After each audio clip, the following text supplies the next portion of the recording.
لقد خلقنا الإنسان في أحسن تقويم سبحان الله আল্লাহ রাব্বুল আলামিন বলেছেন, ও আমার বান্দারে, এই দুনিয়ার মধ্যে তোমাকে যত সুন্দর সম্পদ দিয়েছি আমি, সবচাইতে বড় সম্পদ হবে একমাত্র তোমার শারীরিক সম্পদ। সুবহানাল্লাহ।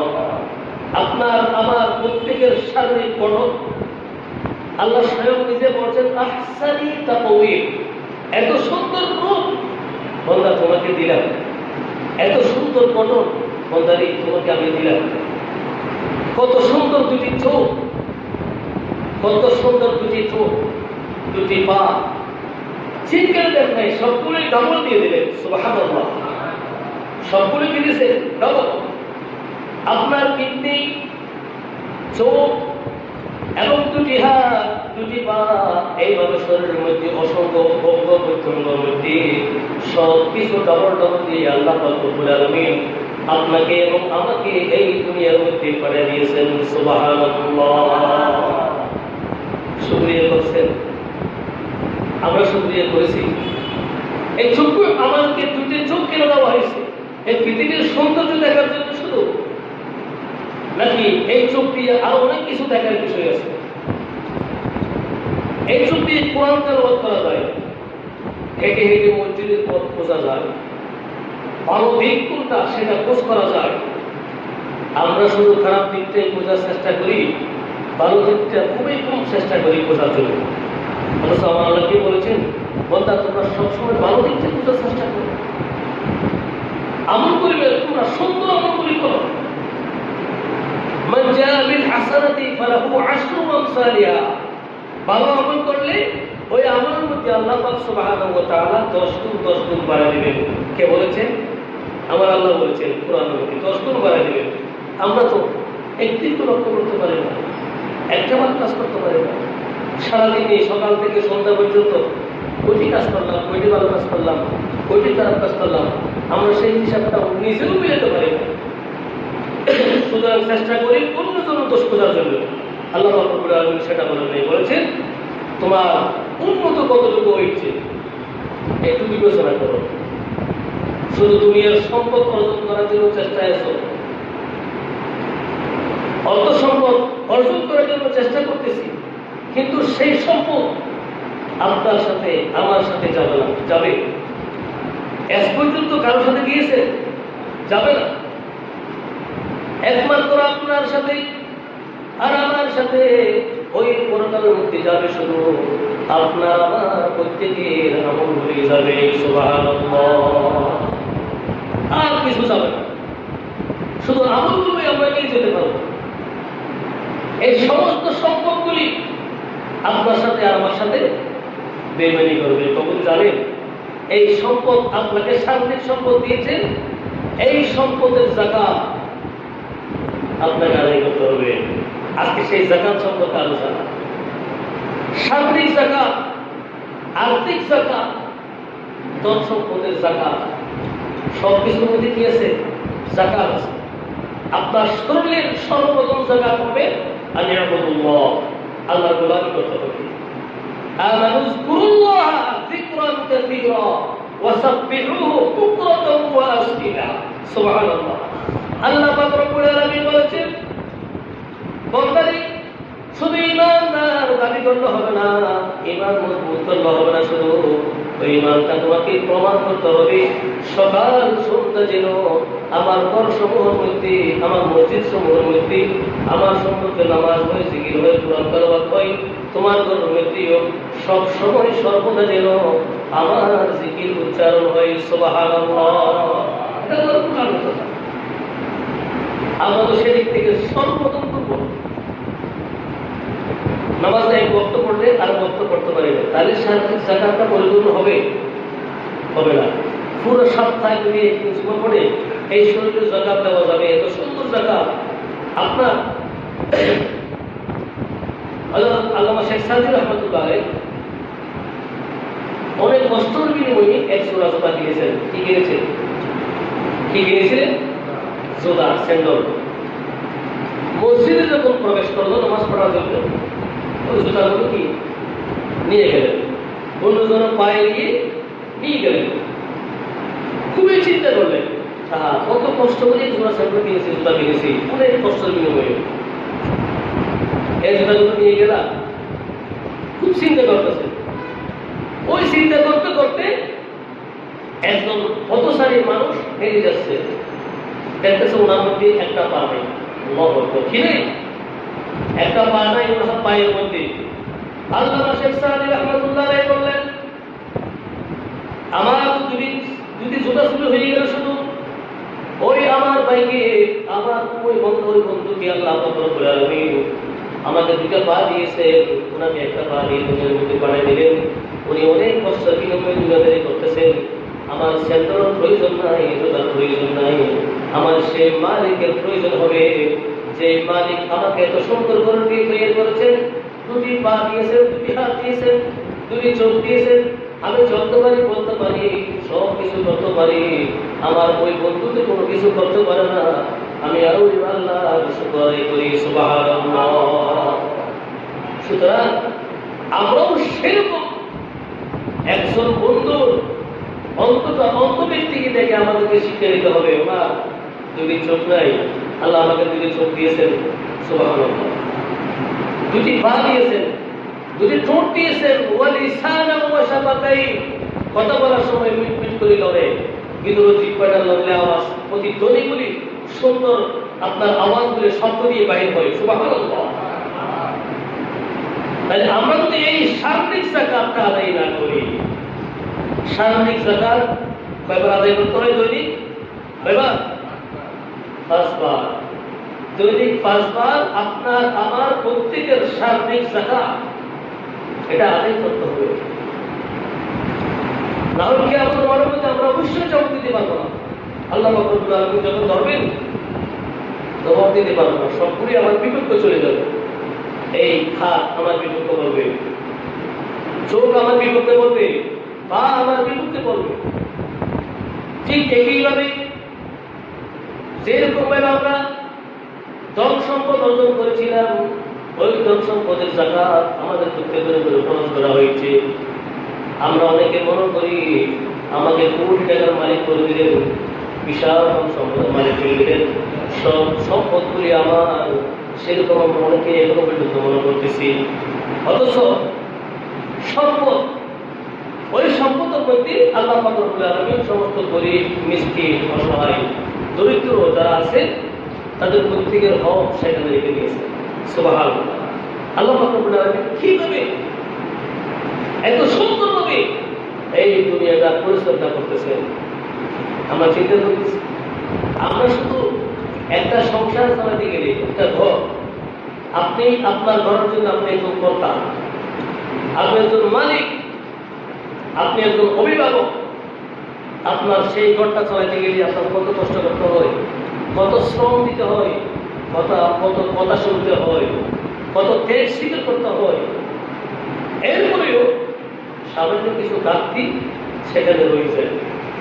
এই যে আমার আল্লাহ এত বিশাল পৃথিবী পরিচালক হয়ে পরিচালনা করতেছেন, সকাল থেকে সন্ধ্যা, সন্ধ্যার পর থেকে সকাল হওয়া পর্যন্ত এমন কোনো বন্দা বাদ নাই আল্লাহর নিয়ামত থেকে বঞ্চিত হয় না। আমরা যে ঘুমাই সেটাও আল্লাহর নিয়ামত, আমরা হাঁটি সেটাও আল্লাহর নিয়ামত।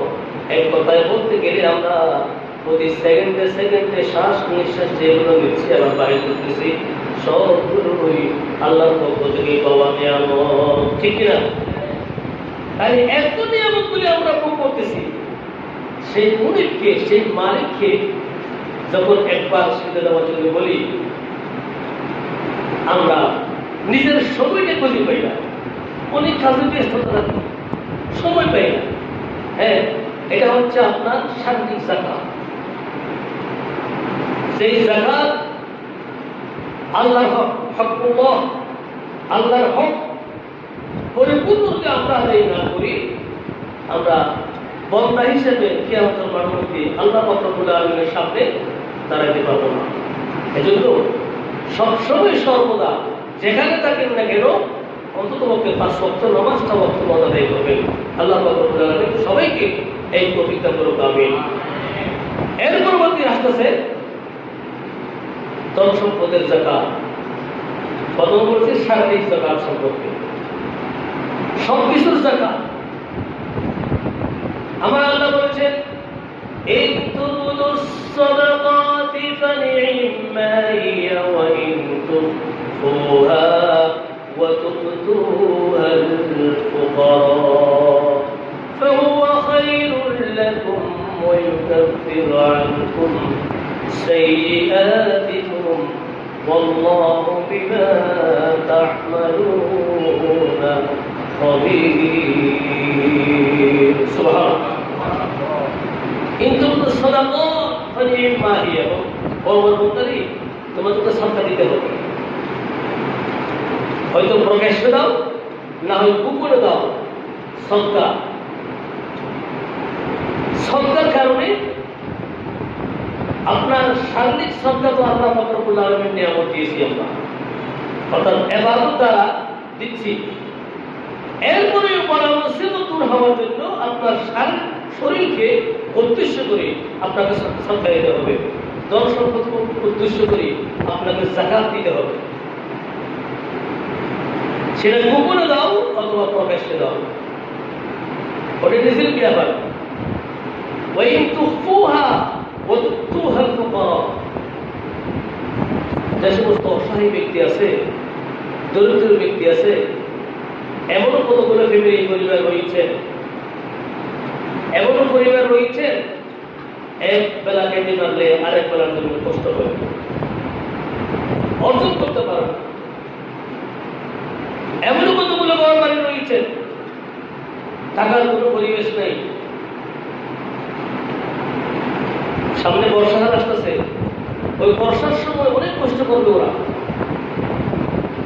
আমরা ওদিকটা আমাদেরকে লক্ষ্য করতে হবে। আমরা শুধু বড় বড় ডোনারতে টাকা খরচ করতেছি, জমাচ্ছি, কিন্তু এই সম্পদের মধ্যে যে ওদের হক আল্লাহ পাক রব্বুল আলামিন রেখে দিয়েছেন, এটা আল্লাহ কোরআন দ্বারা প্রমাণ করেছেন। ওই সম্পদগুলি আপনার একা না। আমরা মনে করি সমস্ত সম্পদগুলি আমার, আপনার না। এর মধ্যে গরিবের হক রয়েছে, ফকির, এতিম, মিসকিন, অসহায়, দরিদ্র, প্রত্যেকের হক সেখানে আল্লাহ পাক রব্বুল আলামিন রেখে দিয়েছেন। সুবহানাল্লাহ। তাহলে আমাদের কি করতে হবে? আমাদেরকে যথাসময়ে সেখান থেকে যাকাত আদায় করতে হবে, সাদকা দিতে হবে। এর দ্বারা কি উপকার হয়? রাসূলুল্লাহ সাল্লাল্লাহু আলাইহি ওয়াসাল্লাম বলেছেন, وقال رسول الله صلى الله عليه وسلم أنه قال حسنوا أموالكم بالزكاة وداووا مرضاكم بالصدقة واستقبلوا البلاء بالدعاء والتضرع। তিন প্রকারের উপকার হয়। কয় প্রকার? তিন প্রকারের উপকার হয়। এর মধ্যে এক নম্বর হচ্ছে হাসিনু আমওয়ালাকুম বিযাকাত। আপনার ধন সম্পদ, ঘর বাড়ি, দোকান, ব্যবসা, প্রতিষ্ঠান, চাকরি, উন্নতির দাম, ওটা বজায় রাখার জন্য, টিকে রাখার জন্য ধ্বংস হওয়ার আগে ওখান থেকে আপনি যাকাত দিয়ে দেন। সুবহানাল্লাহ। যাকাত দিয়ে দিলে ওগুলো পবিত্র হয়ে যায়। হাসিনু আমওয়ালাকুম বিযাকাত। আপনার মাল, ধন সম্পদ যদি আপনি পবিত্র রাখতে চান, সুন্দর রাখতে চান, নিরাপদে রাখতে চান, তাহলে আপনি যাকাত যথাসময়ে দিয়ে দেবেন। এর পরবর্তী আসছে ওয়াদাউ মারজুয়াকুম বিসসাদাকা। আমরা এই কঠিন মুহূর্তের মধ্যে ভোগ করতেছি, এখনো পর্যন্ত করোনা ভাইরাসের আক্রান্ত, মহামারী, বিশাল রকমের একটা আল্লাহর পক্ষ থেকে আসমানি গজব, এখনো পর্যন্ত সেটা আমাদের কাছ থেকে চাইলে আমাদের মধ্যে এগুলো রয়েছে। এটা কেন রয়েছে? আমরা যদি বাঁচার জন্য চেষ্টা করলে যেগুলো বাঁচতে পারবো না, যদি হায়াতের বাজেট না থাকে। যত ভ্যাকসিন মারি, টিকা মারি, যত কিছু করি, বাঁচতে পারবো। পারবো পারবো যতক্ষণ না পর্যন্ত আল্লাহ রব্বুল আলামিন আমাদেরকে বাঁচিয়ে রাখতেছে। আমরা তো সব কিছু অন্যের উপরে ছেড়ে দিচ্ছি। অনেকে মনে করি নিরাপদ হচ্ছে আমার আপনার জন্য, নিজের নিরাপত্তা নিজের কাছে। রাসূল পাক সাল্লাল্লাহু আলাইহি ওয়াসাল্লাম এখন থেকে ১৫০০ বছর আগে বলেছেন, قال رسول الله صلى الله عليه وسلم الطهور شطر الإيمان أو كما قال النبي صلى الله عليه وسلم। এই পবিত্রতা এটা একটি ঈমানের অংশ। সুবহানাল্লাহ। এই বর্তমান যেটা আমরা পবিত্র সম্পর্কে পরিষ্কার পরিচ্ছন্নতা সম্পর্কে সরকার আমাদেরকে আদেশ দিয়েছেন, এটা এখন দিচ্ছেন, কিন্তু এর আগে কে দিয়েছে? আমার নবী এটা বলে দিয়েছেন যে তোমরা পরিষ্কার পরিচ্ছন্ন থাকো, চলো। ওটা হচ্ছে ঈমানের একটি অংশ, ঈমানের একটি অংশ। তাহলে আমরা এখন বর্তমানে যেভাবে পরিষ্কার চলতেছি তখন থেকে তো এরকম চলে আসতাম। আপনার শুধু বাহির দিক পরিষ্কার করলে হবে না, আপনার ভিতর দিকটা পরিষ্কার করতে হবে, আমল পরিষ্কার করতে হবে, মন পরিষ্কার করতে হবে, কলব পরিষ্কার করতে হবে। আপনার কলব পরিষ্কার করতে হবে, আপনার মন পরিষ্কার করতে হবে। শুধু নিজের সৌন্দর্য দেখলে হবে না, ধন সম্পদ দেখলে হবে না। আমলটাও ভিতরটাও পরিষ্কার করতে হবে, বাহিরটাও পরিষ্কার করতে হবে। সব দিকটা আমাদেরকে পরিষ্কার করতে হবে। তখন আপনি অবশ্যই বুঝতে পারবেন যে এই মহামারীটা আজ পর্যন্ত দেখেছেন যে পবিত্র চলেছেন, সুন্দর চলেছেন, আলহামদুলিল্লাহ ওনাকে সুস্থ রেখেছেন। কেননা উনি আমার নবীর হাদিসটা অনুরূপ করে চলতেছেন। আর তো অনুসরণই না, এই পরিষ্কার পরিচ্ছন্নতা ঈমানের অংশ, সেটা মনে করে হাদিস সেটা আমল করে চলেছে বলে আল্লাহ ওনাকে সুস্থ রেখেছেন। সুবহানাল্লাহ। আমরাও সেরকম থাকার জন্য চেষ্টা করব। এরপর বলতেছেন واستقبلوا البلاء بالدعاء والتضرع পরামর্শ হয়। কথা বলতে গেলে কথা বলতে হইল কিছু লাগবে।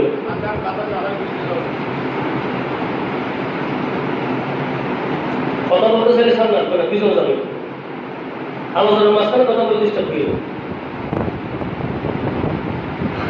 صلاة يا رسول الله عليكم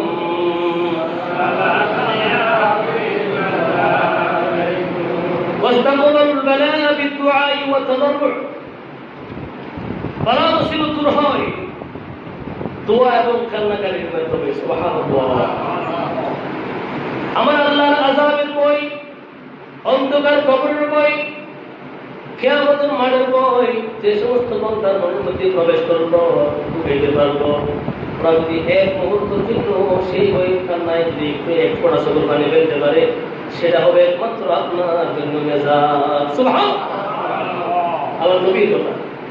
আমরা যদি সেইভাবে চলি, আল্লাহ পাক রব্বুল আলামিন আমাদেরকে সুস্থ রাখবেন, সবল রাখবেন, ধন সম্পদ ঠিক রাখবেন, ছেলে সন্তান পবিত্র রাখবেন, সুস্থ রাখবেন। সবগুলোই আমার আপনার উপর নির্ভরশীল। আমরা হাজারো চেষ্টা করলে পারবো না। যতক্ষণ না পর্যন্ত আল্লাহর পক্ষ থেকে আমাদের উপর রহমত নাযিল হচ্ছে, আল্লাহর কাছ থেকে চেয়ে নিতে হবে। তখন এই পৃথিবীটা আল্লাহ পাক রব্বুল আলামিন সৃষ্টি করেছেন, উনি আবার ধ্বংস করবেন। আমাদের রিজিকও দেন উনি, বিপদ দেখতেও সেটাও আল্লাহর পক্ষ থেকে হয়। যত কিছু হয় আমাদের উপরে সবকিছু আল্লাহর পক্ষ থেকে হয়। ওয়াল কাদরি খাইরিহি ওয়া শাররিহি মিনাল্লাহি তাআলা। কার পক্ষ থেকে হয়? আল্লাহর পক্ষ থেকে হয়। সেটা আমাদেরকে বিশ্বাস করতে হবে। আমরা আরেকজনের উপর দোষ সবাই দিলে চলবে না। একটু যদি বিপদ হয়, এই তোমার কারণে আমার বিপদটা হয়ে গেল, দিয়ে দিলাম, একজনের উপর দোষটা সবাই দিলাম, সেটা কিন্তু শিরিক। ওইটা কিন্তু আমার কপালে ছিল, মুসিবত আসুক, সমস্ত কিছু আসুক, সবগুলোই যে আমার কপালে ছিল সেটা আমাকে মেনে নিতে হবে। আপনি আরো উপর দোষটা সবাই দিতে পারবো না। সুতরাং সবকিছু আল্লাহর উপর ছেড়ে দিতে হবে। যত কিছু হোক, ভালো হোক মন্দ হোক, সবকিছু আল্লাহর পক্ষ থেকে হয়। সবকিছু আল্লাহর পক্ষ থেকে হচ্ছে, সেটা আমাকে মেনে বিশ্বাস করে এই ভবিষ্যৎ আমাদেরকে অগ্রসর হতে হবে। সুবহানাল্লাহ। এটা হচ্ছে একজন মুমিন বান্দার এই নৈতিক দায়িত্ব। তাহলে আমরা অবশ্যই এই দুনিয়ার মধ্যে সাকসেস হতে পারবো, পরকালের মধ্যে কি হতে পারবো? সাকসেস হতে পারবো। আল্লাহ রাব্বুল আলামিন এই দুনিয়ার নিয়ামত, পরকালের নিয়ামত, সব নিয়ামতই তো আমাদের জন্য সৃষ্টি করেছে। যে ভালো করবে সেই দুনিয়াও পাবে, আখিরাতও পাবে। আর যিনি একটু ব্যতিক্রম চলবে বা করবে, ওনার প্রতি কি আসবে? দুনিয়ার শান্তি কিছুদিন জন্য উপভোগ করবে, কিন্তু পরকালটা আমার জন্য অন্ধকার, ওখানে কিছু নাই, কিচ্ছু পাবে না সেখানে। সবচেয়ে বড় ধরনের সুসংবাদ হচ্ছে আমাদের আজকে একটা বড় ধরনের সুসংবাদ, যেটা হচ্ছে আলহামদুলিল্লাহ আমাদের একজন নতুন বাবা আমরা আজকে দিনই ভাই ইসলাম আমরা পাবো। আমরা সবাই আমার জন্য দোয়া করব। অর্থাৎ উনি আমাদের ইসলাম ধর্মকে আজকে চলে আসবেন। সেরকম একটি অনেক সুন্দর একটি আমরা দিন আমাদের জন্য আজকে, অনেক গুরুত্বপূর্ণ একটি মাস। এটা কি মাস? কি মাস? মাশাআল্লাহ, কি মাস? রজব মাস। এই রজব মাস হচ্ছে আল্লাহ পাক রব্বুল আলামিনের সবচেয়ে প্রিয় মাস। তিনটি মাস রয়েছে, রজব, শাবান, রমাদান। এই তিনটি মাস অত্যন্ত গুরুত্বপূর্ণ একটি মাস। এর মধ্যে সবচেয়ে প্রিয় মাস হচ্ছে রজব মাস। কারণ কেননা এই প্রিয় মাস হওয়ার একটি কারণ শুধু, সেটা হচ্ছে এই প্রিয় মাসের মধ্যে প্রিয় নবীকে, প্রিয় হাবিবকে আল্লাহ পাক রব্বুল আলামিন স্বয়ং দিদার লাভ করার জন্য মেরাজ শরীফ নিয়ে গেছিলেন। সুবহানাল্লাহ। এই মাসের 27 তারিখ দিবাগত রাত্রিতে আমাদের নবী মেরাজ শরীফ গিয়েছিলেন, শ্বশুরকে সব কিছু দেখে এসেছেন, আমাদের জন্য নিয়েও এসেছেন। সুবহানাল্লাহ। হ্যাঁ, তাহলে এই মেরাজ শরীফ থেকে আসার পর থেকে ইসলামের এই দ্রুত যাত্রা শুরু, অগ্রগতি শুরু। তাহলে যার কারণে প্রিয় মাস হতে পারবো রজব মাস, একটি কারণ বলেছি, অসংখ্য কারণ রয়েছে রজব মাসের মধ্যে, অনেক কারণ রয়েছে। রজব মাসের অনেক অসংখ্য নাম রয়েছে। তাহলে এরকম একটি প্রিয় মাসের মধ্যে এই তিনটি মাস, যেই তিনটি মাসকে উদ্দেশ্য করে রাসূল পাক সাল্লাল্লাহু আলাইহি ওয়াসাল্লাম সর্বদা সবসময় দোয়া করতেন, আল্লাহুম্মা বারিক লানা ফি রজব ওয়া শাবান ওয়া বাল্লিগনা রমাদান। সুবহানাল্লাহ। এই তিনটি মাসকে উদ্দেশ্য করে আমার নবী এই দোয়াটাও শিখিয়ে দিলেন আমাদেরকে। ওই তিনটি মাসের মধ্যে প্রথম মাস রজব মাস, অত্যন্ত প্রিয় মাস। ওই প্রিয় মাসের মধ্যে আমাদের একনিষ্ঠ বন্ধু একজন ভাই, তিনি ভাই আগে অন্য ধর্ম ছিল, হিন্দু ধর্ম ছিল, আজকে কত সময় হওয়ার কথা ছিল আমরা করি নাই। কারণ কেননা এটা কিন্তু এমনি হওয়া যায় না। ইচ্ছা করলে ধর্মটা প্রত্যেকের জন্য যে ধর্ম পালন করুক না কেন, তার জন্য তার ধর্মটা অনেক বড়। কিন্তু শ্রেষ্ঠ ধর্ম হিসাবে স্বীকৃত পেয়েছেন কোন ধর্ম? সুবহানাল্লাহ, ইসলাম ধর্ম। ইনদাল্লাহিল ইসলাম। এই ইসলাম হচ্ছে একমাত্র আল্লাহ পাক রব্বুল আলামিনের প্রিয় ধর্ম, শ্রেষ্ঠ ধর্ম, শ্রেষ্ঠ জাতি এবং শ্রেষ্ঠ নবীর উম্মত আমরা। সুবহানাল্লাহ।